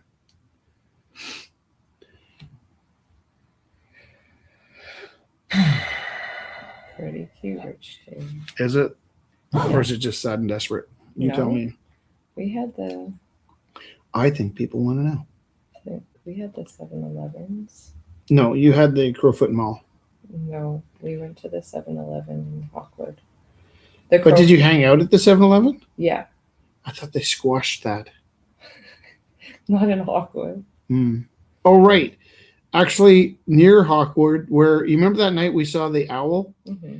And then we ended up in a weird neighborhood. Mm-hmm. And you're Sandstone? like, is that called Sandstone? Yeah. Okay. Is that where the number 3 goes? Straight up. Did the 3 used to go there? Yeah, I think so. Like straight up center or like. Yeah. Okay. That makes a lot of sense. Yep. I like unpacking things. No, but we were going for a motorcycle ride and there was actually a 7-Eleven and there's actually kids hanging out there. Yeah. Oh, yeah, I was afraid to get gas. just like, these kids are unruly. I wonder if you know how insulted I am when you and I are together and you act fearful of teenagers. Sorry. Like, I'm not going to go around and fight teenagers just to prove myself. But, like, when I see you cowering from teenagers, Yeah. it would not be wrong or dishonest for me to say I'm embarrassed. Yeah. Because we don't have to cower from the teenagers. Right? But also the fact that you think when you and I are together and teenagers are making noises that we need to duck out of their way. I think I duck out of humans' ways, but you're totally right. It is uncomfortable for me on all stance, or in all if you and I got out of the car and there was big greasy bikers throwing their weight around and you duck and cover. That's uncomfortable for me. I'm not saying you got to back me up if I'm going to fight them. I'm just saying, like, I get super embarrassed when you duck out of the way of people who shouldn't be throwing their weight around, right? Because my brain's like, somebody needs to help these people understand that they need to share the road. Not bikers. Bikers are different, right? Because they get beat up like 15 people at once. Yeah. But teenagers should never be like a thing that I'm like feeling like you're cowering from, because first of all, you are a teacher, right? And then you're also kind of saying that you don't think I could protect you from. Right. I didn't think about that. I'm thinking, and you should think about that, because I'm telling you right now, that's how I personalize it. I'm like, I can't believe she doesn't know that these kids aren't going to hurt her. She should know. She should at least know. It is weird. Yeah. Because like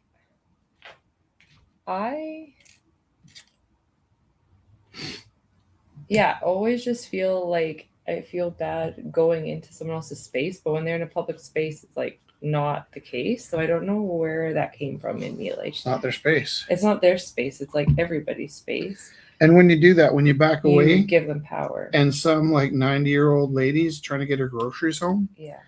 You've created a situation where they have a false sense of security. Yeah. Right? And then they don't know how to treat the 90-year-old lady with respect. Right.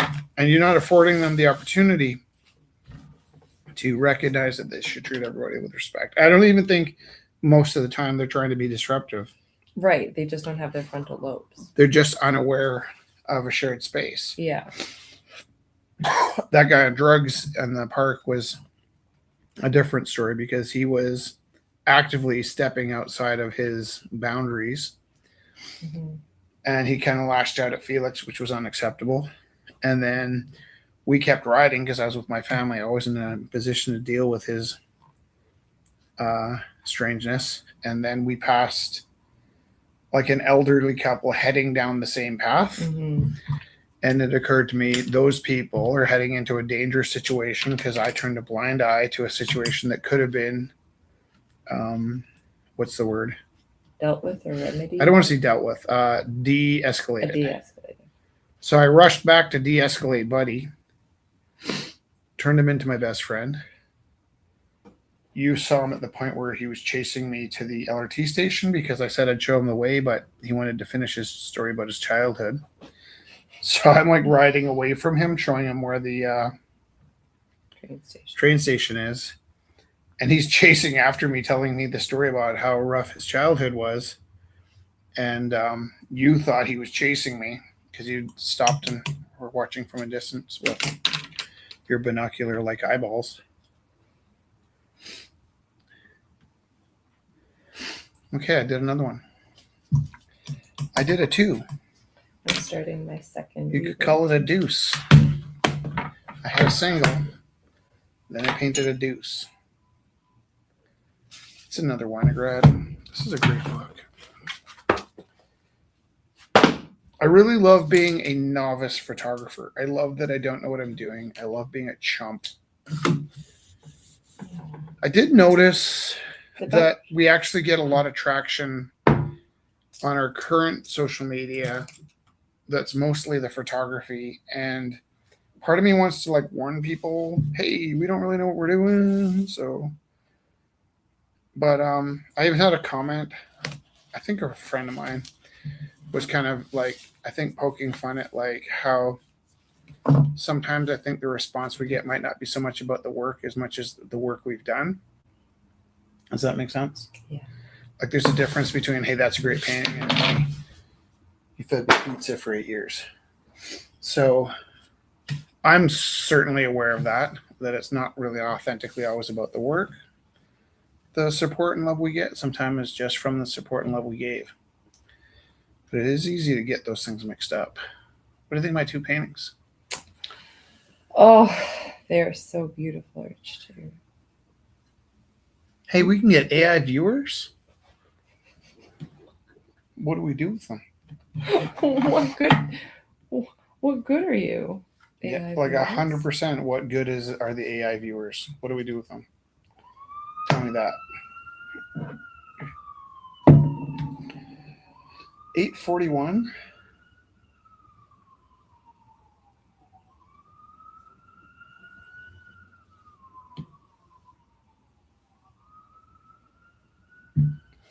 I'm getting a weird pinching in my shoulder. I'm not sure if it's healing and tightening up or if it's popping out just on a micro level. That's really unsettling. Like in this province where they're giving you less and less support with this. Yeah. Meow, see? Meow. It's 8:41. I thought it'd be past 9 by now. I'm gonna peek outside. I'm gonna go shoot some photography. Hey, Scott, are you still with us? Blink twice if you're with us.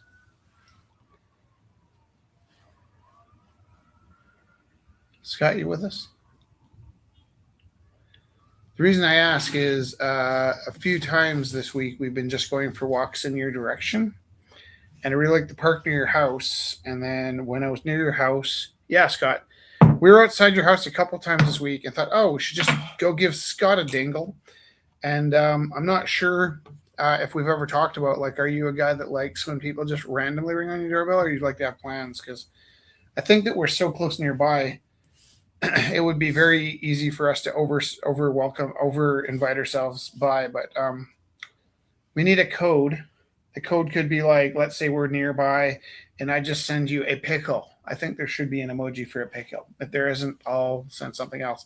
But if I ever send you a pickle, that means we're nearby, and if you want to scoot down for a coffee, we're free for a few minutes. And it probably doesn't mean we're coming to bother you for an hour or so. Just like, could just mean that we're like passing by, and if you want to whip down and say hello. Does that sound right? That should be our new thing. Like when we're near people, we send them a pickle. Aww. And instead of like playing Nicky Nicky Nine Door or banging on the doors or whatever, we can just pickle them. We need a different code for like if we want to go camping. Like if we're taking you out for a road trip, we will not send a pickle. But if we're like nearby, we send a pickle, and you want to jaunt down for a quick visit, that's what pickle means. Guess what avocado means? I was wrong. Nope. That's not what it means. Are you serious? Yeah. Are you kidding me? That I gave you the wrong direction. No, that's not what that means. I am deeply wounded. Oh. It's like when you didn't know what my favorite dinosaur was. We both teach at the Catholic school district, and there's a preconception sometimes about people that have religious backgrounds. Your mom was Catholic, your dad was Catholic. My grandmother wanted to be a nun. We're both raised in the Catholic school board, and when it came down to picking a school board, I was actually going to go public school board because my mom was kind of a superstar in the Catholic school board, but I just got attacked by a principal in the Catholic school board who gave me a job when I didn't want one. Mm-hmm. And that's how my life ended up this way. But I often feel like when people ask me where I teach, I'm just shy about the fact that if I say I teach at St. So-and-so wherever, they all of a sudden apply a whole bunch of rationalities and thoughts to me. So I often say, oh, I teach over there kind of thing, or I teach in this space or in this quadrant. But one of my tricks to tell who I was talking to is I would talk about their favorite dinosaurs, because it's not very often, but you do teach kids that don't believe in dinosaurs. And so this is like something we were referencing, and Jess was commenting on it, and then she said something about the Stegosaurus. I'm like, dude, what the hell? That was a deep cut. I am so sorry. What? So something we've talked about thousands of times. Yeah. We never It's really taken to. Triceratops. I learned. It sure is Triceratops. I'm sorry about that. I apologize. That was a deep. Weren't there like other Triceratops that had like 5 horns? Different, yeah. Were they called I don't think so. Penteratops? There are some that had like the fan top too, and not so much the Those would be like multi-dimensional. Yeah. I'm so like. Yeah. Let me tell you what avocado means, Jessica. We were walking down 17th Avenue. I said it's this way. 2 pairs of sunglasses ago. I don't listen to you. When I don't listen to you, I'm not listening to you right now. So. 2 pairs of sunglasses ago, I needed a pair of sunglasses. They were blue, and Darcy ended up with them. And we were going to get me some sunglasses. Zach Lau had picked up a pair at that sunglasses place on 17th Avenue. I think they designed him his own pair. And we're coming down probably like 8th Street, and I wanted to hang a Louis, and you're like, no, I think it's this way. And I was like, Rich is not good at directions. Okay. I know why between you and I, you're the one that finds where we're going. I'm the one that knows how to move the big rocks. Okay. Yeah. But you did grow up. I've found my way home in many states on 17th Avenue, and that strip between the Continental Towers and the Ship and Anchor is a strip that I know quite well. Yeah. And the lineup outside, by the way. But I said, no, it's left. And like, you just took it for granted that I don't know where I'm going, because I never know where I'm going. But I was like, no, it's like left. Like, I know this walk like the back of my hand. Yeah. And had to, or I wouldn't have made it home. Right. But you just insisted we went the other way. We went like 5 blocks the other way, and you suddenly realized, well, it might have, I'm not wrong, but it might have been the other way. It's like, I told you so. No, it's not. I told you so. Avocado was the code word for, I know I don't usually know what I'm talking about, but in this case, I actually know what I'm talking about. Right. That's what avocado was. Okay. I've been using this word for 12 years with you, and it means this is a time where that's how I take that. You should listen to me, even though I don't normally know what I'm talking about. In this case, I actually know what I'm talking about. It's also funny at school because I'm like the worst designed body and brain for a teaching position on the universe, that you would expect me to forget all the important details. Not only do I not forget the important details, but I tend to double check until I've reminded everybody else about the important details. Right. I do have a follow-through anxiety point at the very last step. So if there's like 15 steps we have to do, guaranteed most of the staff forgot all 15. Right. When I remind people, they have like the first 3 steps in their mind. Right. By the time we get to the 14th step, I freeze up and I can't hand my shit in. But I've reminded almost everybody on staff that there's a task that needs to be done. And I've kind of walked a number of people through it. And I'm also really super good at understanding when nobody knows what they're talking about. Because if I need information, I'll gather it from at least 3 people. Not trusting anybody or myself. I'll ask somebody a question. And I actually spread the help that I need around the building. Right. Right. I'll ask Kevin a question, and then the next question I have, I'll skip Kevin and ask Deborah a question, and I work my way around the building. I think there's probably 15 people in the building, and I ask one person every 15th question, so nobody knows how many questions I'm asking. But if I ask the same question 3 times, which I do a lot, I'll ask the question I know the answer to, hoping that it's the same as the other answers. And when I notice that none of the answers match, I'm like, okay, this is like an example of nobody knows what they're talking about. And that goes for a lot of stuff. Here's another example of when that happens. The traffic law that the left lane is for passing only is something Kevin talks about every day in the morning, because he comes in and somebody isn't driving fast enough in the fast lane and drives him nuts. And he'll quote the law, the left lane is for passing only. However, really, you're supposed to go the speed limit, right? Yeah. And I push that by going 10 kilometers over the speed limit in the slow lane, right? Yeah. Drive out to Cochrane. Speed limit's only 100 kilometers per hour. I got my speed control set at 109 kilometers per hour. And I'm in the slow lane. And if somebody in the slow lane is going even slower than me, I move into the fast lane, pump it up to 140, and then Go back. dodge back into the slow lane, then drop back down to 109. Yeah. Kevin feels like as long as he keeps passing people in that lane, he's entitled to have a free lane to get to work as fast as he wants, which is super cute. And I don't mind him arguing this point. The only part that drives me nuts is that he and I are quoting the same law with completely different interpretations. Not a criticism of him. Yeah. It's that I'm sure his interpretation is every bit as valid as my interpretation, but we're both quoting 2 + 2 is obviously either 1 or 9. Yeah. Yeah. You know what I mean? Yeah. But not 4. I can't talk for another 9 minutes. Okay, Scott, what does pickle mean? Means we're nearby. If you want to come down and see us, you can. We'll linger for a few minutes. Okay. I'm probably just gonna hit pickle, let you know we're nearby, and then we might even keep walking. And if you pickle me back, we'll head to your front door. Sounds good. It might be for a high five, or it might be for a walk around the block, or we're weird because we're kind of social in the sense that we miss people. We're also like there's so much to do that we can't just go for like I don't see my friends enough.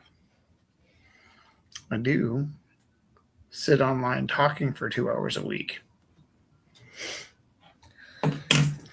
When I go see my mom and she said that she missed me, I'm like, why don't you tune into the broadcast? I don't stop talking. It's awful. I don't stop. You could watch half an episode. You wouldn't miss me for 2 years. Makes no sense to miss me. I'm in your pocket. Oh my God. But The second one I did is even better. I'm not done it quite yet. right. Is that the inside of your sweater or the outside of your sweater? Outside. This feels wrong. I did the knot on the outside. Oh, I know. Why? Because I'm crazy. No, but seriously, is that part of the design? Or No, I could pull it to the back. I just didn't. struggling to understand your logic. With the machine on, it was hard to put the thread at the Okay, back. That'll be but my next learning. This isn't me correcting you. No, that'll be my I just want to ask you a question, okay? Okay. Can you not poke it from the back out and then start fresh? Yes. Poke it from the back and then Whatever put the you tool on it. do. Yeah. Yeah. So then the thread's already attached. I'm not crazy. That's no, you're not. No, I hate that. That's one thing that I like do. I don't focus understand. on. Oh, do you do this all the time? No, never. I've never done that before, and it hurt me. But I was learning the other thing that I messed up last on my first try. So this one, I got that part. I stitched at the end of each. Look, Here's an interesting. I stitched at the end question. of each row. And can I ask you something else? Yeah. I feel like each one of these should have been stitched to the sweater, but did you actually stitch it around the sweater? No. How this works? No, don't tell me a new thing. You don't. No. Did you stitch no, each one of these stitches to it's the over sweater? top. It's like a patch stitch to the sweater, or Yeah. is it stitched into the sweater? It's stitched around the edges to the sweater. Mm-hmm. Can you not answer me this? Mm-hmm. Can you not stitch every stitch to the sweater? It looked like you were stitching and then attaching. Can you not go right into the sweater? Like There was a hole. Like there was nothing to stitch to. When there is sweater, yes, I can totally do that. I know if there was a partial hole, if there was a couldn't you just treat the whole thing like there was sweater? Okay, I'm gonna draw it. I know what you mean. No, but 'Cause still, before I I need to did draw it this- for me. Before I did drawing. this, No, listen. I am listening. Can I tell you what I did before I did this? Well, the patch? problem is the more you tell me while I'm wondering about the first question, the more confused I get. Oh, So okay. you're saying I need to speak to Rich, and I'm saying it's super important that you don't speak to me about this, or I will never understand. Okay. And if you want to just talk it out, you can. But that will leave me with a handful of spare change in my head. Okay, let me just ask you my question, and then you tell me everything. Okay. Okay. I'm gonna draw it. Okay. Ready? You got a sweater. Okay. It's got an inside and an outside, right? Mhm. Are you looking at my picture? Yeah. And it's got a hole and it's got stitches that go like this. Okay. Mhm. And then on the back side, you've got the other stitches. So the first mistake you were telling me about was I thought you stitched the whole thing through every stitch. And then, so this is like stitched back and forth, back and forth, back and forth, back and forth. Mhm. I thought you stitched the front to the back on both sides of the Oh. sweater. Yeah, no. Wait, though. Yeah. Okay, same picture. Here's my sweater. Okay. Here's my hole. Okay. And look, what I think I saw you do is it looked like you did this, stitched that to the sweater. Yeah. This isn't correct because I know you didn't do it in this I direction, but understand. then there's a stitch to the sweater, then there's a stitch to the sweater, and then there's a stitch to the sweater. And then on top of the sweater is this stitch pattern as though you had a stamp that you stitched at the edges. Is that what you did? Yeah. Okay. My question is, here's your sweater. Okay. Yeah. Here's the hole. Okay. Yeah. Would it not make sense to stitch this into the sweater, stitch this into the sweater, stitch this into the sweater, stitch this into the sweater, stitch this into the sweater, stitch this into, there's no hole there, stitch this into, there's no hole there, stitch this into the hole. But would, Like wherever there is fabric. can you not stitch it right into the fabric rather than in front of the fabric and then attaching it to this fabric?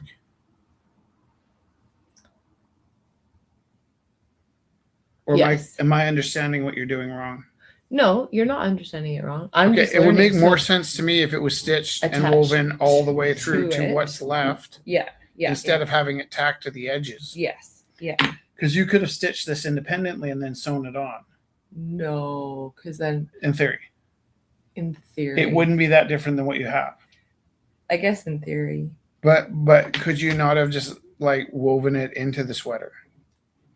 Possibly. That will be my next go because this is very thin. This fabric got very thin. So I might just. Okay, and is there anything that I didn't listen to that you need to say now that I understand or think I understand?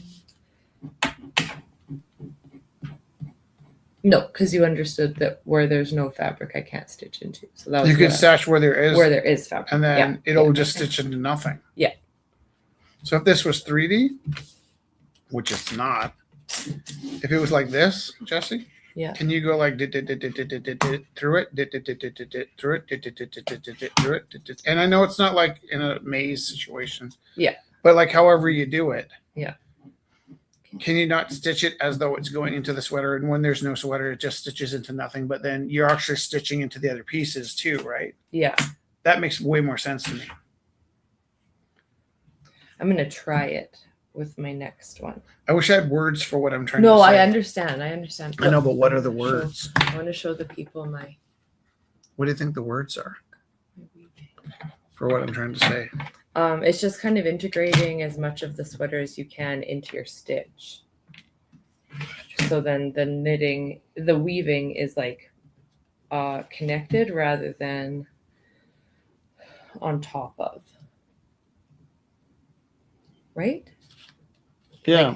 Like it's integrated into, like here, this like really thin, if it was through that. Yeah. Yeah. Why didn't you do that? Because my brain wasn't there yet. Oh.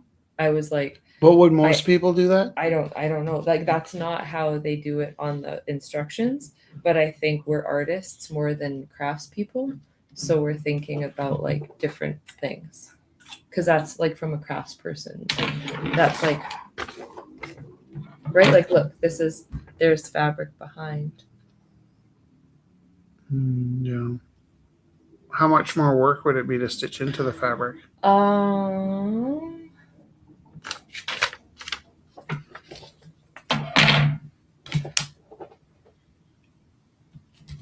It'd just be a little more sewing. Oh, you would have to do the warp on top, but the weft you could sew through Stop saying weft. it.